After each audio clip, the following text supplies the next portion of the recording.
What's up, guys? It's Nick here. Welcome back to another episode of my top 100 games list. In the last episode, we did games 80 through 71, and this time we're going to be doing games 70 through 61, and I hope you enjoy. Number 70. Now, a lot of racing games are pretty similar and repetitive. It's usually just compete in the Grand Prix, go for gold, and be the best racer out of all of them. But Diddy Kong Racing is a bit different than other racers.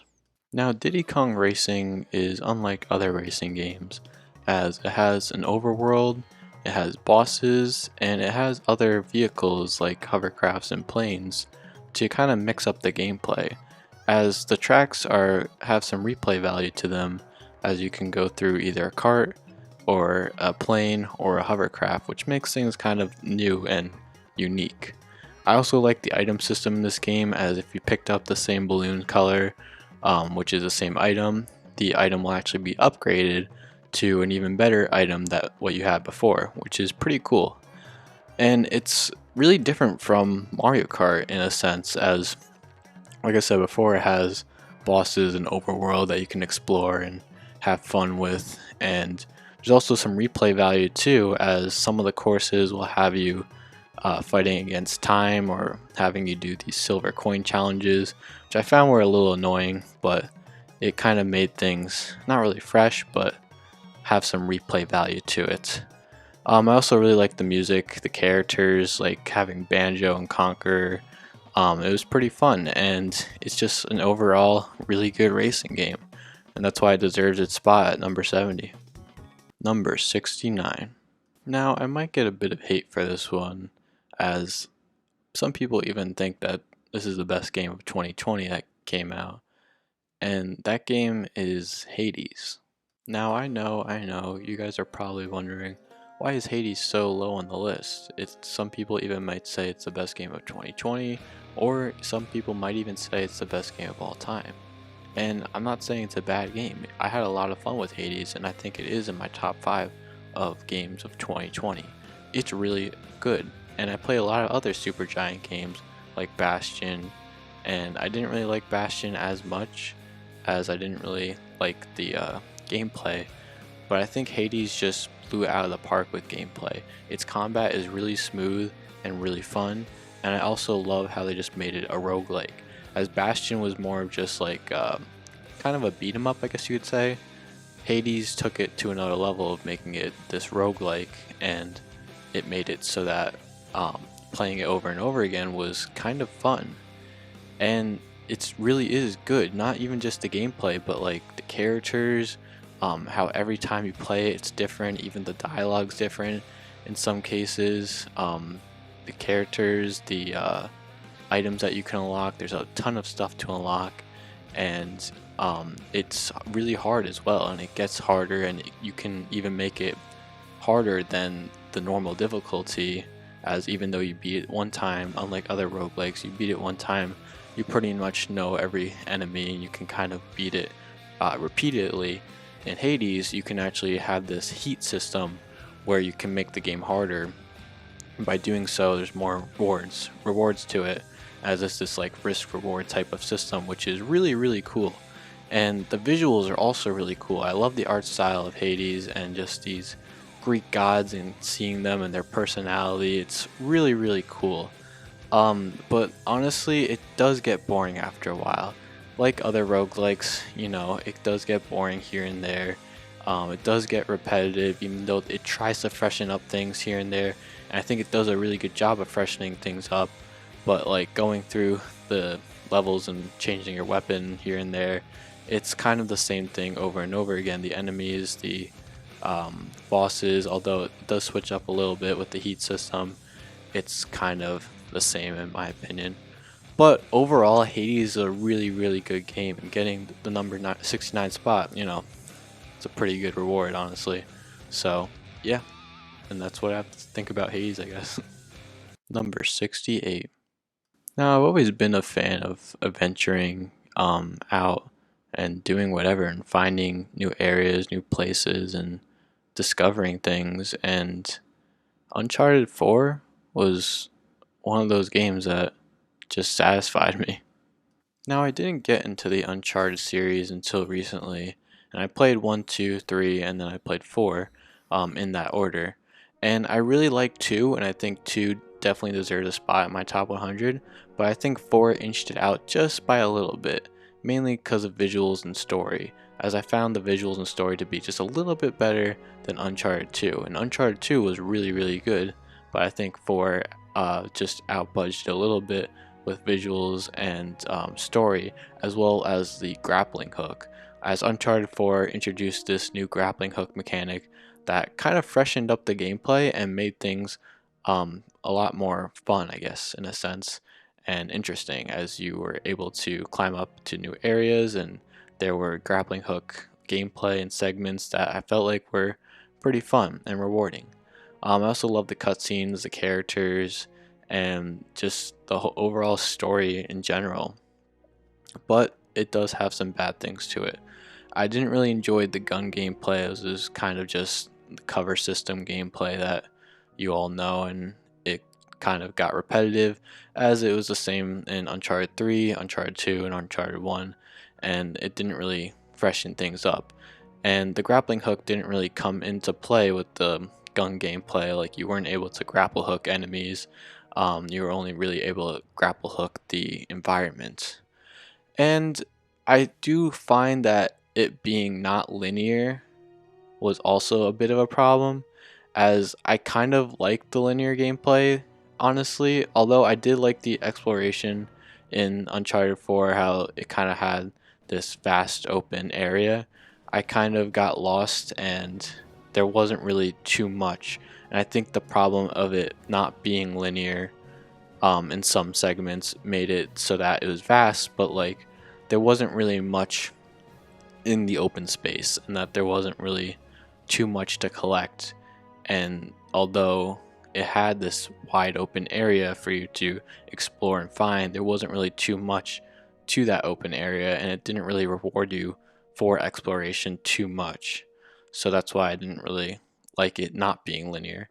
And although linear is not really a good thing, it can be a bad thing as well. Um, so yeah, that's what I think about Uncharted 4. Number 67. Now, I might get a little bit of hate for this game as well, or its placement, as it got Game of the Year in 2018, and I'm not saying it's a bad game, as getting the number 67 spot is pretty good, and that game is God of War. Now, God of War for the PS4 is a really, really good game, and I honestly think it's better than its previous God of War games, as I've beaten God of War 1 and God of War 3, but I think God of War PS4 is better in terms of gameplay, characters, and customization, as well as leveling up your abilities and your weapons. And I think it's just a really solid game in terms of everything that I just said, as it just has almost everything perfect about it. I especially loved Kratos and Atreus's relationship, as they have this father-son relationship, as they are father and son, and it develops over time and over the game, and it just is this really awesome story. And you see Atreus go from like a little boy to a man at the end. It's really heartwarming, honestly, and it's honestly just an overall really, really good game.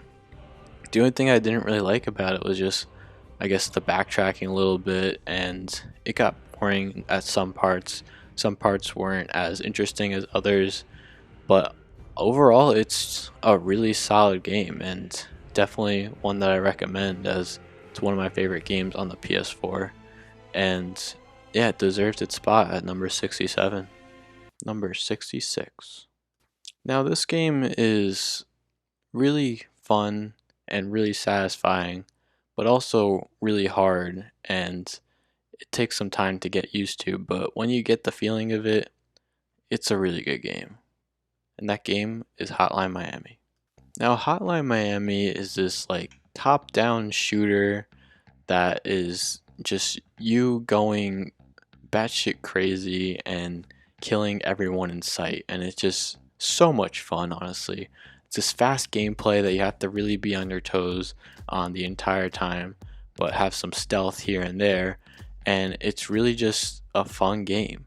It also mixes things up here and there with different masks that you can have, as you are this character jacket that has this chicken mask, but then later on you can get other masks that have different abilities, and it makes the gameplay a little bit fresh and unique and not as repetitive. Although it does get repetitive at times, I think the masks kind of make it a little bit fresh. I also do have to admit the game is a bit short, but I also really liked its soundtrack as well. And it's also very unique in its art style, as you have these like pixelated bobbleheads of these characters' faces as they speak in cryptic dialogue, as the story is kind of cryptic as well, and you don't really know what's going on too much. The sequel is also really good, and I was debating whether to put the first one or the second one, as they're both kind of similar. Although the second one doesn't really have too much of replay value, as you can't really switch out masks, and it's really just a bunch of like crazy stories all intertwining together. But honestly, I like the original better, and the original just had everything first, and it's just overall just a really fun and satisfying game at the end of the day.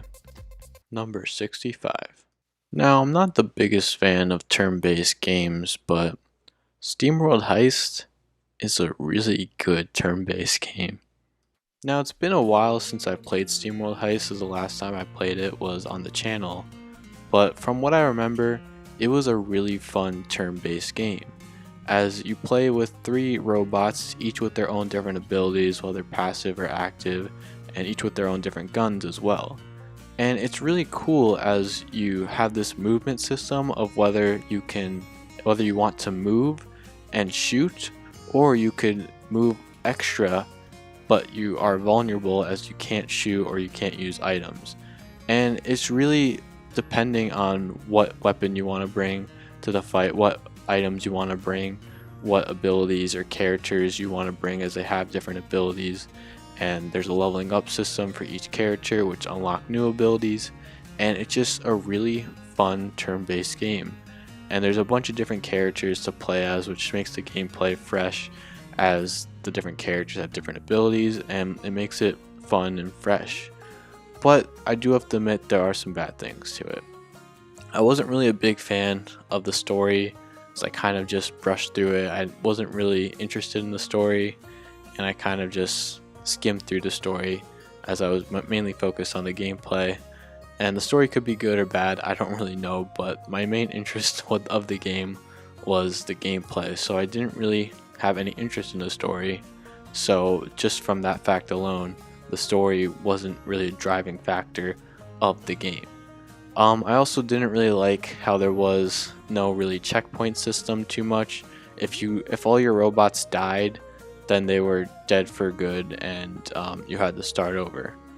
And it was annoying in that sense. But overall, it was a really fun turn-based game that had a lot of strategy to it, as well as you had to know trajectories, and there's a lot of ricochet, as the bullets can ricochet, or some bullets can ricochet off of walls and everything. Especially Piper's gun, as it had an iron sight or a laser sight to see where your trajectory was going to shoot, and you could do some crazy headshots from just ricocheting off of walls and stuff.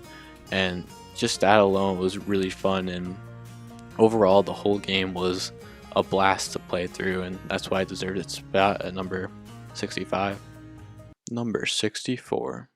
Now, I've always been a fan of roguelikes, and I've always been a fan of rhythm games, as I've even talked about some of those games in my previous videos of my top 100 games list. And Cryptid the NecroDancer is a combination of both, so you know I had to love this game. Now, Cryptid the NecroDancer is this rhythm roguelike that is unlike any other roguelike or any other rhythm game, as it's a combination of the two. And you're literally moving in the beat of the music. And each level, or I guess basement level, is different, as it has a different soundtrack to it, and thus you have to move differently, as you have to move in the beat of the rhythm. And even in just that sense, it's really interesting but fun, as you have to play it as a rhythm game, but also play it as a roguelike, as you have to examine your enemies and know what their attacks are and what their movements are, as they also move in the rhythm, and you have to time your dodges or time your attacks in beat with the rhythm, but also know what your enemy is going to do and what his attacks are, so that you have to know when to dodge and when to attack. And it's just this really interesting mechanic of those two things, knowing when to dodge and knowing when to attack, but also going into the rhythm of the music of the level. And it's just crazy. It's honestly unlike any other game. And I was honestly debating whether to put this game or Cadence of Hyrule, which is a combination of Crypt of the Necrodancer and The Legend of Zelda, but I decided to go with this game as it had more replay value. It had also more different characters to play as, and I just felt like it was a tougher game, and because of that it kind of made me learn the enemies more instead of just going in and not really caring, as I did a little bit with Cadence of Hyrule, as I didn't really learn enemy movements or learn enemy attacks. And although Cadence of Hyrule probably has a better soundtrack in my opinion, or even a better like overworld or like exploration as the Legend of Zelda game, it's a combination of roguelike, Legend of Zelda, and the rhythm game, I kind of like Crypt better because it was longer, and Cadence of Hyrule was only like 4 or 5 hours long, where Crypt of the Necrodancer I put at least 20 hours in, and it was cheaper too. And honestly, Crypt of the Necrodancer just had a lot of things that I liked. It had a really good soundtrack, although I do have to say I like Cadence of Hyrule a little bit better. I liked its story, I liked it being its uniqueness, its gameplay, and everything in between. But it does have some bad things. And one of those bad things was kind of the learning curve, as I really didn't like this game at first, as I kept losing at level 1, or the first level of the game, as I kept dying and I didn't know how to play the game as well, because it's a lot to learn at the beginning, as you first have to know the rhythm of the level, as well as knowing every enemy that's on that level, as well as their attacks, and just keeping the rhythm and keeping the beat. And it's pretty tough, honestly, but once you get over that learning curve, it's a lot of fun. I also didn't really like the different characters, although I do like some of them. Some of the other ones kind of messed with me too much, like that one character that if you pick up gold you die, and so you have to mentally prepare yourself, don't pick up gold, don't pick up gold, don't pick up gold. But then after that you like don't pick up gold when you're playing another character, and you have to kind of switch back, and it's kind of annoying in a sense. But overall, I honestly really like this game, and it was a ton of fun to play.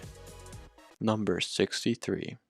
Now, I really like golf games, honestly, as a lot of golf games are just fun and satisfying, especially making that shot that you didn't think you were going to make. And I really liked Golf Story, as I thought it was a really good game. But honestly, that's not my favorite golf game. And my favorite golf game isn't really a golf game if you really think about it, as it's Kirby Dream Course. Now, although I do really like the RPG elements of Golf Story and I thought it was really unique, I just had to give it to Kirby Dream Course, as I felt it was more fun in a sense, and more unique as well, as you were literally Kirby, and if you ran into an enemy that usually gave you an ability in the Kirby games, you would actually get that ability and it would change um, Kirby. And as Kirby was like kind of the golf ball, you could do these crazy shots, like you could do a slam dunk with Stone Kirby, or you could throw yourself across the entire field with fire or burning Kirby, and you could just make some ridiculous shots, and it was so fun in that sense. I also just love the multiplayer of like stealing stars and like getting the most stars, and I just had a lot of fun with playing with friends and stuff. Although the single player wasn't as good, and especially the final boss was kind of meh, I did like most of the courses, and especially with fans, as fans loved the Game Grumps playing Kirby Dream Course.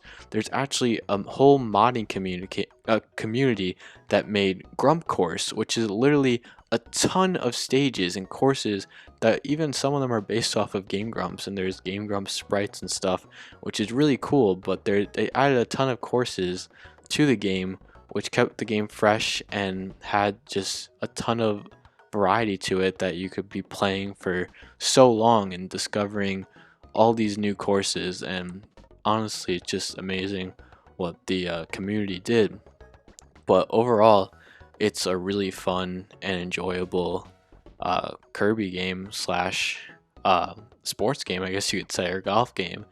And even the soundtrack's also really good, as well as just honestly, it's one of my favorite multiplayer games of all time. Number 62.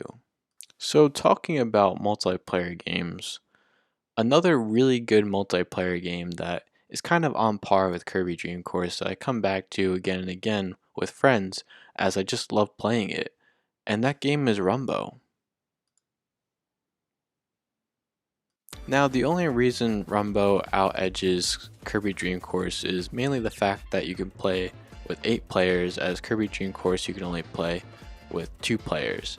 And honestly, I think with 8 players it's better, but with only 2 players it's not as good as Kirby Dream Course, as I think it's more hectic and more fun and more chaotic with 8 players playing in Rumbo than it is with 2 players in Rumbo, where it's not as chaotic and not as competitive and not as fun because not as many things are going on. And I think the hectic and chaos that goes around Rumbo is really the fun around the game, as it's just so much fun with all these power-ups going on, the color changing, and beating each other up with just punching. It's just a lot of fun and unique as well, with the color changing system, changing different platforms, as if the color is the same as the platform, that platform will disappear until another color goes over it. And it's just this really cool gameplay mechanic. I also really like the characters, as all the characters are literally indie characters that you can be playing as Shantae or Shovel Knight or Gunvolt or Commander Video or whoever, as most of the indie characters that you know and love are in this game, which is really cool. But there are some bad things to Rumbo. I didn't really like its single player content, as it was kind of just playing through levels, and I felt like the fun of Rumbo was this chaotic, hectic multiplayer game. But with single player, there really isn't much. It's just platforming, and it really isn't that fun. I also didn't really like the physics as much, as sometimes you'll be going through the game and you'll be like sliding off of a slope, but then sometimes, or like you'll be sliding off a slope, or it looked like you're sliding over a slope, but you're in actuality you actually were like on the ledge or something, or like you're on the ledge but you fall through. And there are some bugs in the game, and I think if they fix that, it would have been it might make it a better game. But for right now, where it is, it does have its problems here and there with the platforming. But overall, really fun multiplayer game, and I recommend it, as not many people know about it. Number 61. Now, I'm probably gonna get a lot of hate for this one, as people even go as far to say as that this is the best game of all time, or this is their favorite game, or this is the best game in the series. And I think it's a really good game, but I don't think it's the best in the series. I don't think it's the best game ever. And that game is Persona 5. Now, hear me out for a second. Persona 5, I think, is a really good game, and I think getting the number 61 spot is pretty good.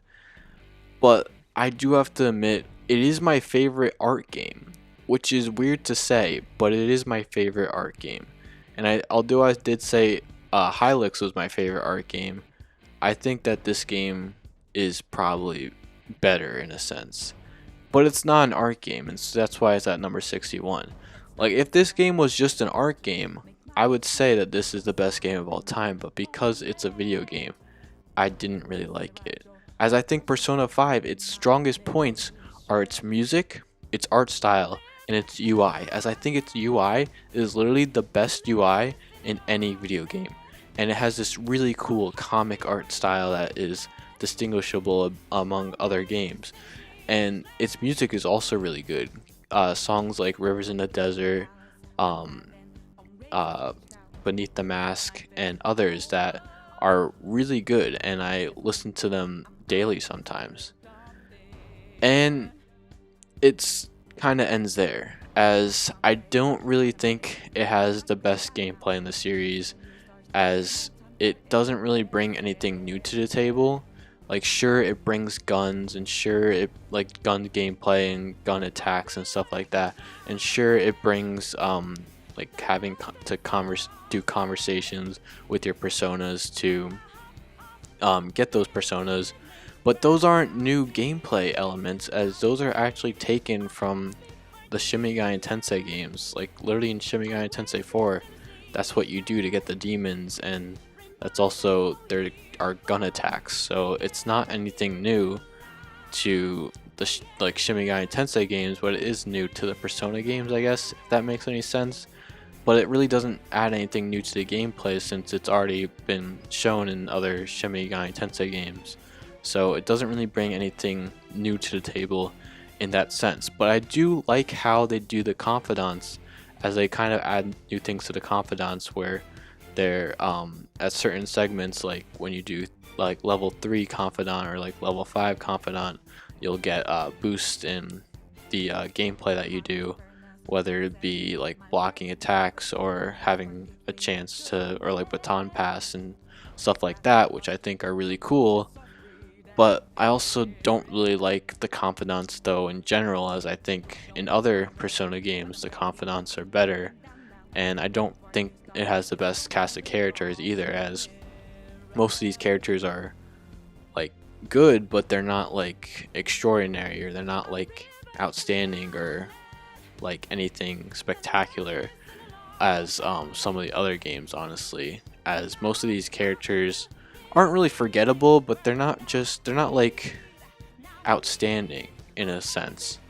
I also don't really like the tutorials in this game, as you can be 50 hours into the game and still have tutorials, which I found were really annoying. And especially, it was a game that you had to keep playing, as if you forgot about something, you have to go through pages and pages of tutorials, as there was so much information that was spat out in this game. I also didn't really like the way it drags on, and talking about how many tutorials there are, this game just drags on for way too long, and by like the 80-hour mark, or the even 70-hour mark, it was kind of boring and repetitive, as there was more to it, and yet I just wanted to be done with it, honestly, as I didn't really find the story a driving factor of this game either, as I didn't really like the characters as much. I didn't really like the story either, as it was kind of just standing up to the shitty adults, and that was really the story of it, honestly. And sure, there were plot twists here and there, especially towards the end, but I just didn't find the story a driving factor, and I didn't find it as interesting as other Persona games, and it wasn't as dark as, let's say, Persona 3 or something, and it wasn't really as good in a sense. I didn't really find it interesting or a driving factor to continue playing, and thus I felt it was boring, as it dragged on for 95 hours or even 100 hours.